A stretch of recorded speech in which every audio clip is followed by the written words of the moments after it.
Being a part of the Citizens Police Academy means you don't have to carry a gun or wear a badge to back the blue here in Denison. It really helps to engage kids because it just makes it fun. Rita, I'm going to stick around and hopefully get a tour of the new facility. Back to you. It's been an emotional couple of days for Hope's family since she died, and now some of the questions are starting to get answered, including the most important one that everyone was wondering, which was why she was walking on Highway 75. Today, after a day and a half of testimonies, we finally got to the part that everyone has been waiting for, which is the new DNA evidence. A special session of the grand jury was held to consider the case of Thomas Taunton. Luckily, there were no houses in danger here off of 82, where the largest area of land was burned. Well, Tom, they're now saying that actually 8 apartments are a total loss. 8 others have smoke and water damage. Well, Meredith, it's been a bit of a crazy scene out here for the past 3 hours. Good Sunday evening. I'm Jalah Gray, and you're watching K10 News. We start with breaking news out of Choctaw County. OSBI tells us they're helping police investigate the murder of a Hugo man. Good evening. I'm Jalah Gray in for Meredith Saldana. Welcome to K10 News at 6. Good evening. I'm Jalah Gray, and you're watching K10 News.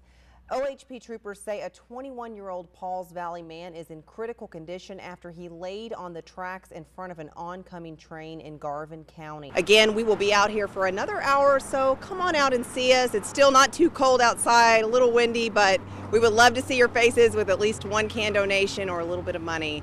It's back to you, Tom. Of course, Jalah Gray out here with me this evening, and this is an exciting event tonight. Freezing along with you, right? And she's trying to keep warm. We've been doing our cold people dances out here. Close to selling out, not quite sold out yet. There are still some tickets left, so you can get them at the gate, but it could end up being standing room only. That's what we're being told. Well, we're going to stay out here and check out the action. Back to you guys. The national discussion on gun control has triggered a weapons buying frenzy. And now the waiting list for guns and ammo has grown so long, some police departments can't even get their hands on it. Good evening, I'm Tom Crespo. Welcome to K10 News at 10. And I'm Jalah Gray in for Meredith. The Amber Alert system is credited with saving hundreds of missing children from potential danger.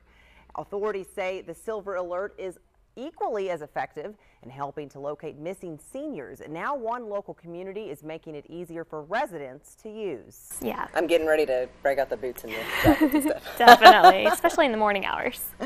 Well, stay with us. We'll be right back. Well, Tom, it's actually that people are just now starting to show up. We're just about an hour out from the movie. Elf is that movie tonight. Now, you guys ran out kind of early this year. You want to talk about that? We ran out during the summertime, so we had a very slow summer. Okay, thank you, Helene. And we are hoping to definitely help you out with that. Now, the movie again starts right at $7.10. Cost of admission is just one canned food item, which is cheaper than most movie tickets. Hope left a hole in our lives, and she left a hole in our hearts. And I don't know if we'll get over this. Just a few days after Hope Douglas was tragically killed, her family is still trying to face the fact that she's gone. She has 2 beautiful children, and she has a mother that is going to miss her, and lots of aunts and uncles that are just completely heartbroken. Investigators say Hope and her husband were arguing in the car late Friday night as they drove down Highway 75. They say the two pulled over to the shoulder and Hope got out and started walking. And that's when she was hit by a Nissan Titan truck. And I just can't believe it. I just wish I could have been able to come down and visit her one more time before this happened. Hope was 26 years old, the same age as her cousin Ashley, who says they had recently been reunited after years apart.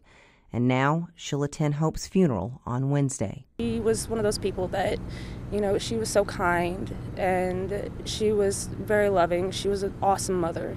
An interesting fact we learned about this place where Hope's funeral will be held. Craven's Funeral Home used to be known as the House of Hope, a rehab center here in Sherman for 20 years. It's a small fact that made Hope's family smile, much like they say she always did for others. She was kind and nice to everybody. Anyone that ever met her knew that they had a true, genuine friend. Hope leaves behind 2 children, ages 6 and 8, and her family says they're going to make sure they remember her. When it comes to security in schools, parents say you can't put a price on peace of mind. As much as going on anymore, it's better to be safe than sorry. And safety is the #1 priority for Denison school leaders. That's why they're adding paid resource officers into their budget. Starting Tuesday, an off-duty Denison police officer was already walking the halls of the middle school and high school. Well, I think it reassures our parents that we're doing everything possible to keep kids safe. You know, most of these gunmen that break into schools, you know, that's the reason why they hit the schools, is because there's nobody there to fight back. This is Officer Hilliard. What do y'all need?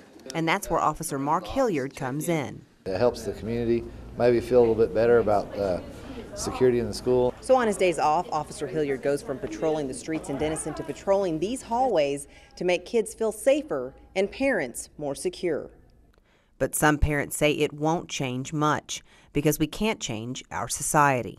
If a kid has a gun and wants to bring it to school, I think that thing might be something that, you know, it would deter. But if someone wanted to do some evil, then they're going to find some way of doing it. But school officials hope this move will protect students and build an important relationship between the kids and police officers. They get to know the kids, and the kids are more likely to come up to them and say, look, I've heard this thing or that thing. Or a relationship they say could someday save a life. Well, it's not a dance, but it's something. Right? Yeah. Well, Kathy, we had much warmer weather today and did. Tomorrow. Yes, yeah. But it's going to cool down again, right? It is, yes, for you. I like the warmer temperatures. Jalah likes the cooler temperatures. And we got rain on the way. We do. Can't complain. Yes. Thanks for joining us. We'll see you here next weekend.